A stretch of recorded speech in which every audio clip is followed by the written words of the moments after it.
Ever wondered what happens when unchecked arrogance collides with unexpected resilience? Prepare yourselves, because this is a story that will leave you breathless.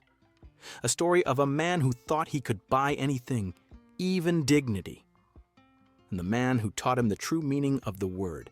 Picture this: the glittering heart of New York City. Limousines glide past, a symphony of wealth and power. But even in this concrete jungle, some shadows are darker than others. Focus on one particular limousine, a obsidian jewel parked outside a five-star hotel. From its depths emerges Hiroshi Takahashi. Picture perfect sculpted features, a suit tailored to perfection. He's young, undeniably wealthy, the heir to a Japanese tech empire, and brimming with a self-importance that's almost palpable. He believes money is the ultimate currency, a key that unlocks every door, buys every respect. He's wrong, dead wrong. Suddenly, a jarring contrast. A beat-up taxi pulls up, its paint chipped, its tires worn. Out steps Marcus Johnson, a man etched with the lines of hard work, his face a testament to a life lived honestly, if not easily. He's assisting a passenger, a stark image of quiet dignity amidst the city's relentless rush. But Hiroshi, from his lofty perch, sees only failure. His words, hissed in Japanese, are lost to us, but the disdain in his eyes speaks volumes. Pathetic, he seems to sneer. This is what failure looks like. He sees only the worn taxi, the tired lines on Marcus's face, not the strength, the quiet resilience. He misses everything. Then, the inevitable collision, an accidental brush, a heavy suitcase, a misplaced foot. And Hiroshi explodes. His voice, sharp as shattered glass, cuts through the city's hum. "Watch where you're going, you fool! Do you even know who I am?" The words are laced with venom, the arrogance thick enough to choke on. Marcus apologizes, his voice filled with genuine remorse. But for Hiroshi, an apology is simply insufficient. He whips out a handful of cash, a contemptuous gesture, a blatant display of his wealth. He throws it at Marcus's feet, a shower of bills, a humiliating rain of disrespect. "Here," he spits, "take this. Maybe it'll help you buy some dignity." Marcus picks up the scattered bills, his face a mask. Humiliation, yes, but beneath it a flicker of something else, a quiet resolve. A steeliness that promises a future far different from what Hiroshi expects. This isn't the end of the story. This is just the beginning, and believe me, the tables are about to turn in a way Hiroshi never imagined. 5 years. That's all it took for Hiroshi Takahashi to go from a rising star to a blazing supernova in the world of business. 5 years of ruthless ambition, calculated moves, and a hunger for power that knew no bounds. But let's not get ahead of ourselves. Let's take a closer look at how Hiroshi's empire was built and the cracks that were already forming beneath its glittering surface. After that fateful encounter in New York, Hiroshi returned to Japan with a fire in his belly. He wasn't just content with inheriting his family's tech empire. He wanted to expand it, dominate it, and make it his own. He poured every ounce of his energy into the business, leveraging his family's connections and his own sharp mind to outmaneuver competitors. He was relentless, cutting deals with the smile that never quite reached his eyes and crushing anyone who stood in his way. His first major move? Breaking into the U.S. market. Hiroshi saw America as the ultimate prize, a land of opportunity where he could prove himself on the world's stage. He launched a series of aggressive acquisitions, snapping up struggling tech startups and turning them into profitable ventures. His name started appearing in headlines, first in the business section, then in the lifestyle pages. Hiroshi wasn't just a businessman, he was a brand, a symbol of success, wealth, and power. But with success came arrogance. Hiroshi's ego grew with every deal he closed, every award he won, every headline that praised him as a visionary. He began to believe his own hype, convinced that he was untouchable. And that's when the cracks started to show. Hiroshi's public persona became a double-edged sword. On one hand, he was adored by the media and idolized by aspiring entrepreneurs. On the other, he was feared and despised by those who crossed his path. He developed a reputation for being cold, calculating, and utterly devoid of empathy. Stories began to circulate about his treatment of employees, his ruthless business tactics, and his habit of publicly humiliating anyone he deemed beneath him. One incident in particular went viral. At a high-profile charity gala, Hiroshi was approached by a young startup founder who pitched him an idea. Hiroshi listened for a moment, then laughed in the man's face. "Is this a joke?" he sneered. "You think I'd waste my time on something so mediocre?" The room fell silent as the young man walked away, his dreams crushed in an instant. Hiroshi, of course, didn't care. To him, it was just another day at the office. But while Hiroshi was busy building his empire, someone else was quietly working in the shadows. Someone who hadn't forgotten the humiliation he'd endured all those years ago. Someone who was biding his time, waiting for the perfect moment to strike. Marcus Johnson. The name probably doesn't mean much to you yet, but trust me, it will. After that day in New York, Marcus didn't just pick up the scattered bills and walk away. He picked up something far more valuable, a determination to change his life. He went back to school, studied hard, and eventually landed a job at a small but innovative tech company. He worked tirelessly, climbing the ranks until he became a key player in the industry. And all the while, he kept an eye on Hiroshi Takahashi, watching as the Tycoon's empire grew. And as his arrogance reached new heights, Marcus wasn't seeking revenge. Not yet. He was simply preparing, gathering the tools and knowledge he'd need to level the playing field, and when the time came, he would be ready. But let's not get ahead of ourselves. For now, let's focus on Hiroshi, because in the midst of his rise to power, he was about to make a decision that would change everything. A decision that would set the stage for the ultimate showdown, and the unthinkable twist that would leave everyone speechless. Stay with me, because this is where the story really begins to take shape. The rise of Hiroshi Takahashi was impressive, but his fall? That's where things get truly fascinating. Time moves on, and Hiroshi Takahashi's story continues to unfold at a frenetic pace.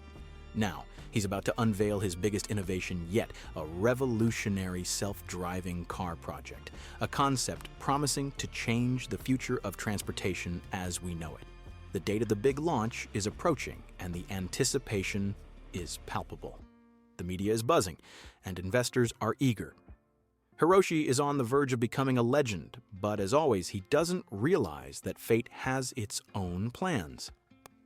The day of the event arrives. The setting is grand. An elegant auditorium in Los Angeles, packed with journalists, investors, and tech enthusiasts, all eager to see what Hiroshi has to offer. The lights shine brightly, and the atmosphere is one of pure anticipation. What will he reveal? What does he have in store for the world? Hiroshi, dressed in an impeccable suit, strides onto the stage with the confidence of a man who sees himself as a god among mortals. As he addresses the audience, his eyes sparkle with excitement. Today, my friends, we're not just launching a car, we're launching the future. His voice echoes through the auditorium, and the audience erupts in applause. Hiroshi talks about cutting-edge technology, artificial intelligence, and a world where cars drive themselves, where people can relax and let technology take care of everything. It's a fascinating vision, and he's a charismatic speaker. But behind all that confidence, there's a shadow of arrogance that becomes increasingly evident. As Hiroshi presents his project, an unexpected figure emerges from the shadows of the auditorium. Marcus Johnson. Remember him? The taxi driver Hiroshi humiliated years ago. Now he's there, not as a mere spectator, but as a man with a purpose. After years of hard work and perseverance, Marcus has become a respected engineer, and his company was invited to collaborate on Hiroshi's revolutionary project. However, he's not just a bystander in this game. He's determined to use this opportunity to show Hiroshi who he really is. As the presentation progresses, Marcus feels a mixture of emotions. He remembers the humiliation he suffered, the pain Hiroshi caused. Resentment simmers within him, but at the same time, he remains calm. He's not here for revenge. He's here to teach a lesson, to show that true dignity can't be bought and that everyone has invaluable worth, regardless of their circumstances. The event reaches its climax, and Hiroshi, in his arrogance, decides it's time to engage with the audience. As you can see, this car isn't just a vehicle. It's a status symbol, a representation of our ability to overcome life's challenges. And those who can't adapt, well, they simply get left behind. He laughs, and the audience joins in, but Marcus doesn't join the laughter. He stands up, his heart racing, and says aloud, "And what would you say about those you belittled along the way, Hiroshi?" A tense silence falls over the auditorium. Hiroshi, surprised, looks at Marcus, his face a mask of confusion and anger. "Who do you think you are to interrupt my presentation?" he retorts, his arrogance showing through. But Marcus doesn't back down. He introduces himself, revealing his past as a taxi driver and the humiliation he suffered at Hiroshi's hands. "You think money and power define a person, but I'm here to show you that true worth lies in how we treat others." The audience watches, intrigued. Murmurs begin to spread, and Hiroshi realizes the situation is spiraling out of his control. He tries to regain the narrative, but the confidence that once radiated from him begins to waver. The admiring glances that once focused on him now turn to Marcus, who stands there, defying the giant. The verbal clash between the two intensifies, and the tension in the air is almost palpable. Hiroshi tries to belittle Marcus, but his words don't carry the same weight as before. What began as a power play transforms into a public confrontation, where Hiroshi's vulnerability begins to show. He can no longer hide his insecurity behind the facade of success, and so, as the event unfolds, it becomes clear that Hiroshi Takahashi's story is about to change forever. What he thought would be a victorious presentation transforms into a moment of reflection and humiliation. And the question that echoes through the auditorium is, who is truly in control? The arrogant tycoon who believes money can buy respect, or the man who, after years of struggle, finally stands up to claim his dignity? This is just the beginning of a much deeper chess game, and the real battle between Hiroshi and Marcus is only just beginning. Stay with us, because what comes next will challenge everything you think you know about power, respect, and what it truly means to win. The confrontation in the auditorium resonated far beyond its walls. Marcus's words echoed across social media and news outlets, turning a launch event into a historic moment. The ego battle between Hiroshi Takahashi and Marcus Johnson quickly became a viral phenomenon. While Hiroshi struggled to regain his prestige, Marcus was riding a new wave of respect and attention. Marcus's story spread like wildfire. He became an inspiring figure, a voice for those who had been underestimated and marginalized. The audience resonated with his struggle and his courage to confront a giant. He began receiving invitations to events, interviews, and podcasts. From taxi driver to recognized engineer, Marcus's journey was being celebrated, and the fame that once belonged to Hiroshi was now shifting toward the man who stood up against oppression. But what about Hiroshi? The tech mogul who once seemed invincible was now mired in a crisis of identity. Social media was filled with memes and sarcastic comments, many mocking his inflated ego. The image he had carefully constructed began to crumble. Opinions of him shifted from admiration to disdain. The arrogance that had propelled him to the top was now becoming his greatest enemy. Sitting in his luxurious office, surrounded by awards and accolades, Hiroshi felt the pressure mounting.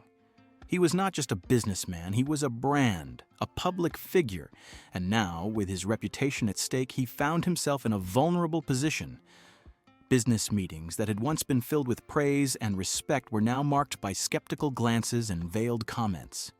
Even some of his investors began to question his decisions. The trust he had cultivated was slipping away, and the shadows of his past began to loom closer. But Hiroshi was not one to give up easily. He was a fighter, and this crisis could be an opportunity. Determined to turn the tide, he decided he needed to reinvent himself. He began working on a new project, an app that promised to connect people from different social backgrounds, a space where stories of overcoming adversity could be shared.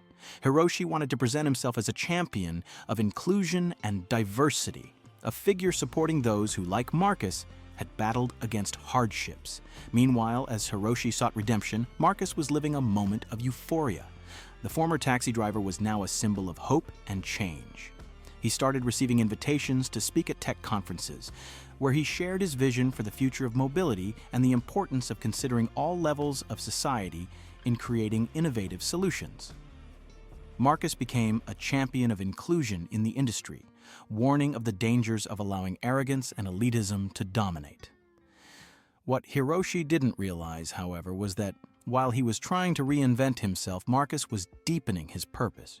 He began collaborating with nonprofit organizations that offered education and opportunities for underprivileged communities, helping to empower young people and adults to become part of the technological future. His life journey was transforming into a mission, and he was determined to ensure that others had the chance he never had. The tension between the two men grew with each passing day. Hiroshi, who once looked at Marcus with disdain, now felt a mix of admiration and jealousy. He realized that in his quest for redemption, he had underestimated Marcus's strength and determination. The former taxi driver was not just an ordinary man, he was a leader, a catalyst for change, and that intrigued and, in a way, threatened Hiroshi. The climax of the story approaches when both are invited to a major technology event in San Francisco. The organizers decided it would be interesting to bring them together for a panel promising deep discussions on power, responsibility, and the future of technology. For Hiroshi, it was a chance to redeem himself in front of the public, to show that he had learned from his mistakes. For Marcus, it was an opportunity to demonstrate that true greatness comes from serving others. On the day of the event, the room was packed. Curious glances from attendees turned toward the stage as Hiroshi and Marcus sat side by side. The atmosphere was charged with tension. Hiroshi, with his rehearsed smile, tried to maintain his composure, but the reality of the past months weighed heavily on his shoulders. As the discussion progressed, Hiroshi found himself struggling to connect with the audience, trying to balance his image as a successful businessman with the new persona he wanted to represent. But the questions he received were incisive, and the audience was not willing to overlook his past failures. Marcus, on the other hand, was in his element. He spoke with passion, his sincerity and vulnerability resonating with the crowd. As with every word, he built a bridge, connecting with those who listened while also challenging Hiroshi to do the same. The tension culminated when one of the moderators asked, "What is the true responsibility of someone in a position of power?" The question hung in the air, and all eyes turned to Hiroshi. He hesitated, the pressure mounting, and for a brief moment, the arrogance that had once been his armor seemed to crumble. Then, in a moment of genuine vulnerability, Hiroshi turned to Marcus. He admitted his mistakes. He spoke about the arrogance that had led him to underestimate others and how it had nearly cost him everything. The packed room watched in silence as Hiroshi revealed his insecurities, his struggle to reconcile who he was with who he wanted to become. Marcus, witnessing Hiroshi's fragility, chose to respond generously. He was not there to seek revenge. He was there to show that true strength lies in forgiveness and learning from the past. "We all make mistakes, Hiroshi," he said, his voice firm yet understanding. "What matters is how we choose to move forward." The audience, once divided, now united in a thunderous applause. Hiroshi, with tears in his eyes, felt that he was finally beginning to understand what it meant to be humbled and, at the same time, find a new dignity. He realized that, in the end, it is not wealth or power that defines a person, but their actions and how they treat others. The final scene unfolds as the two men rise, no longer as adversaries, but as allies. What began as a clash of egos transformed into a journey of redemption and understanding. The audience applauds, and the story of Hiroshi and Marcus becomes a symbol of hope, transformation, and how sometimes life gives us a chance to learn from our mistakes and grow in unexpected ways. And so, with the event's lights shining brightly, the message resonates. True victory is not about defeating others, but about finding strength in vulnerability and compassion in success. What comes next? This is just the beginning of a new era for both, where they not only seek success, but also commit to making the world a better place for everyone. Stay with us, because the journey of Hiroshi and Marcus is far from over. As the storm of emotions calms after the event in San Francisco, Hiroshi and Marcus find themselves backstage, away from the spotlight but closer to a new understanding. The atmosphere is quiet, yet the tension still hangs in the air. Hiroshi, still absorbing the intensity of what just happened, turns to Marcus. "I really thought I could control everything, that power and money were enough to ensure respect," he admits, his voice heavy with vulnerability. Marcus, with a compassionate look, responds, "Respect doesn't come from what you have, Hiroshi. It comes from what you do and how you treat others." This moment of honesty transforms into a revealing conversation. Hiroshi begins to share his insecurities, his internal struggles, and the constant pressure of being seen as an industry titan. For him, image was everything. "I always thought failing meant being weak," he says. "But now I see that maybe it's the opposite. The true failure is not learning from our mistakes." Marcus listens attentively. He knows that Hiroshi's journey has only just begun. "Life isn't a competition, Hiroshi. It's about connections. It's about lifting others as you rise," he says, his voice firm yet gentle. Hiroshi looks at Marcus with a new perspective. He realizes that instead of viewing Marcus as a rival or someone beneath him, he should see him as a mentor and an example. From that day on, their lives begin to intertwine in ways they never imagined. Determined to change his public image, Hiroshi decides he doesn't want to be just a famous name. He wants to be a force for good. He approaches Marcus with a proposal. "Let's work together. I want to create an initiative that not only promotes technology, but also helps underserved communities become part of the future we're building." The idea of a partnership sounds like music to Marcus's ears. He has always dreamed of using his experience to help others, and the joining of their strengths could have a monumental impact. They begin planning a program that not only teaches technical skills, but also offers emotional and professional support to those who need it most. As they work together, challenges arise. Hiroshi, still grappling with his ego, sometimes falters. He tries to impose his vision, forgetting the lessons he has learned. But Marcus, with his patience and understanding, is always there to remind him. "Remember, Hiroshi, it's not just about us, it's about everyone we're trying to help," he says, his voice steady. In a particularly tough moment during a planning meeting, Hiroshi loses his cool. He criticizes an idea Marcus presented, calling it unrealistic. The tension in the room escalates, and Marcus, hurt, withdraws to gather his thoughts. Hiroshi, realizing he has crossed a line, feels guilty. This wasn't the relationship he wanted to build. After a few hours of reflection, Hiroshi seeks out Marcus. "I'm sorry," he says, sincerity in his tone. "I'm learning to be a partner, but sometimes I lose my way. You are more than a coworker to me. You are a friend. I don't want to treat you like a subordinate. I want to treat you as an equal." Marcus, touched by Hiroshi's humility, accepts his apology. "We're all learning, Hiroshi. The important thing is that we're in this together." Over time, their partnership flourishes. They launch a program called Futuro Juntos, aimed at empowering young people from underserved communities with skills in technology and business. The program not only teaches, but also inspires, showing them that their stories and experiences are valid and that they can shape the future. As the program gains momentum, Hiroshi and Marcus begin to see tangible results. Young people who once felt lost are now graduating from tech courses, securing jobs, and becoming entrepreneurs. The emotional impact is profound, and Hiroshi starts to realize that true success isn't about making money or winning awards, but about making a difference in people's lives. One day, during a graduation ceremony, Hiroshi stands up to speak. "When I began this journey, I didn't know what was really important. I was lost in a world of egos and money. But here, among you, I see what it means to have a purpose. You are the future, and I am honored to be a part of your lives." The audience applauds, but more importantly, the young people look at him with admiration and hope. Marcus, by his side, feels a wave of emotion. He has transformed his pain into strength and is now witnessing the impact of their work. He knows that the lessons they learned together were not just about business, but about humanity, compassion, and the importance of listening and learning from one another.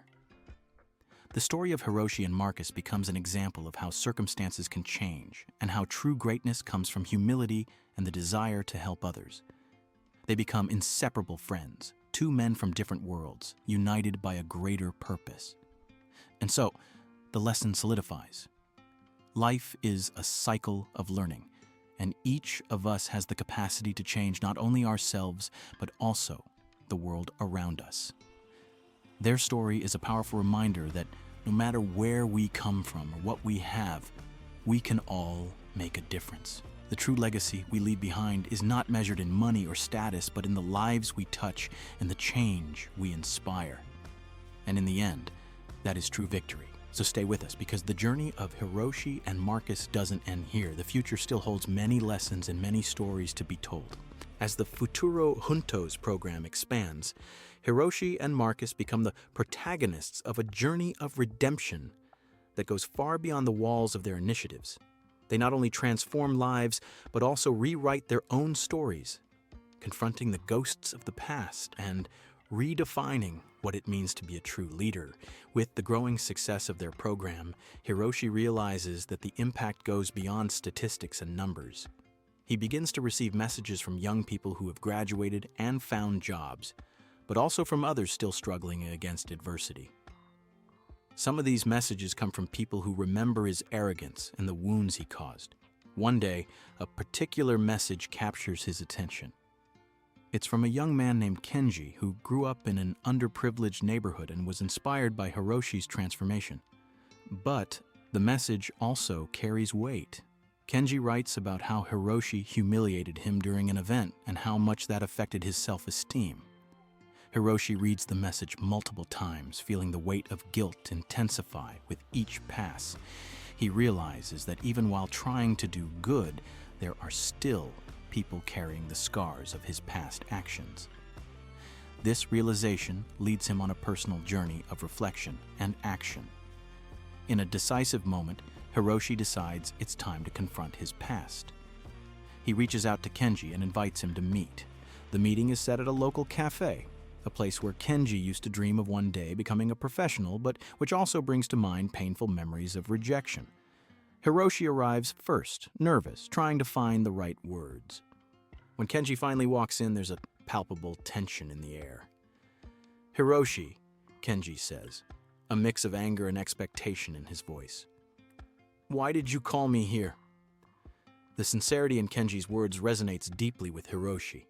He takes a deep breath and responds, "Because I want to apologize. Not just for that day, but for all the times I used my power to belittle others. I wasn't who I am today, and I want to change that." Kenji, taken aback, studies Hiroshi. He never expected to hear those words. "Do you expect me to believe that you've changed? That you're no longer that arrogant man?" Hiroshi nods, feeling the sting of truth in every word Kenji says.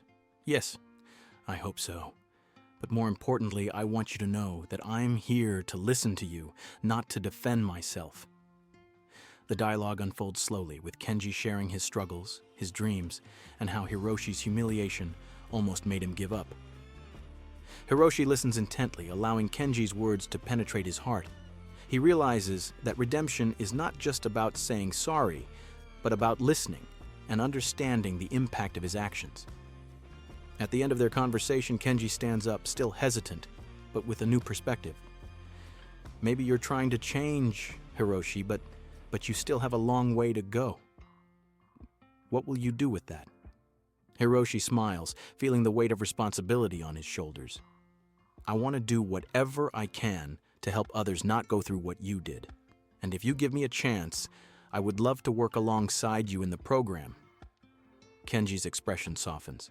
"If you're truly committed, I'll stand by your side, but words need to turn into actions." Hiroshi agrees, knowing that this is the true essence of redemption. In the following weeks, Hiroshi and Kenji become partners. They work together on new projects within the Futuro Juntos program, and Hiroshi's transformation becomes a living example that anyone can change. But the journey of redemption is not easy. Hiroshi faces constant challenges. Some team members still view him with suspicion, and critics who once admired him are ready to point out any mistake. In one meeting, a colleague raises the question, "Hiroshi, do you really believe you have the right to lead this? What you did in the past cannot be forgotten." The pressure mounts, and Hiroshi feels the old arrogance stir within him. But he takes a deep breath and responds, "I don't expect everyone to accept me. I just want to show that I'm committed to doing things differently. Change begins with humility, and I'm here to learn." This is a turning point. Hiroshi's vulnerability resonates with the team, and slowly they begin to see the transformation happening not just in him, but throughout the initiative. Hiroshi and Kenji organize community events where they share stories of overcoming adversity, inviting young people to speak about their struggles and victories. The voices that were once silenced now echo, and the community begins to rally around this new purpose. The culmination of the redemption journey comes during a special event where Hiroshi stands up to speak. The auditorium is filled, not just with young people, but also with individuals who have been touched by his story. "Hello, everyone," he begins, his voice trembling yet firm. "Today, I'm not just here as a businessman, but as a human being who has failed, who has learned, and who is trying to do things differently. I want to share that we all have the capacity to change, and that together we can create a future where every voice matters." Hiroshi's words resonate with authenticity, and the room fills with applause. He sees Kenji in the audience wearing a proud smile, and it gives him strength. Hiroshi continues, "Redemption is not a destination, but a journey, and I am just getting started. Together, let's build a future where there is no room for disdain, where empathy and respect govern our actions." In that moment, Hiroshi understands that true redemption is not about erasing the past, but about learning from it, transforming pain into purpose, and arrogance into humility. And so, he commits to continuing his journey of learning, not just for himself, but for all those who look to him as an example. The story of Hiroshi and Marcus, marked by challenges and triumphs, becomes a powerful testament that true greatness lies in the ability to recognize our mistakes, seek change, and most importantly, do good for others. And as they look to the future, they know that the journey is far from over, but now they are ready to face any challenge together, united by a greater purpose and the strength of redemption. The scene brightens again, the atmosphere thick with anticipation. Center stage, Hiroshi and Marcus stand side by side at a press conference promising to be a landmark not only for their careers, but for their lives. The room is packed with journalists, reporters, and cameras, all poised to record this significant moment. Hiroshi takes a deep breath, feeling the weight of the responsibility he now carries. He knows his words have the power to inspire and at the same time provoke reflection. "Today, I'm not just here to talk about technology or business," he begins, looking directly into the camera, his voice echoing with sincerity. "I'm here to talk about what it truly means to succeed." He pauses, allowing his words to settle in the minds of his listeners. "For a long time, I believed success was measured by wealth or power. I thought being a leader meant controlling and dominating. But the truth I've learned, and that I want to share with all of you, is that true success isn't measured in numbers or material possessions. It's measured by the impact we have on others' lives." Hiroshi's words reverberate through the room, and everyone's attention is fixed on him. He continues, his voice stronger, clearer. "When I met Marcus, I didn't just find a business partner. I found a friend, someone who taught me that true greatness comes from lifting others as we rise. He showed me that every person has a story, a struggle, a victory, and that's what connects us." Marcus beside him smiles with pride. He knows Hiroshi is speaking not only about himself, but about everyone who has faced similar challenges. He turns to the audience and says, "Life's full of surprises. Sometimes, the most valuable lessons come from the most unexpected places.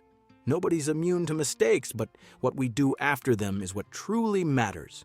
Hiroshi and I are here to show that change is possible, that we can all reinvent ourselves and make a difference. The room is silent, the message powerful and clear. Reporters begin to murmur amongst themselves, some frantically typing on their laptops while others raise their hands to ask questions. But before anyone can interject, Hiroshi raises his hand, asking for a moment. I want everyone here today to consider one thing. Every interaction we have, every word we speak is an opportunity to learn, to grow, and to impact lives. Let's make it count.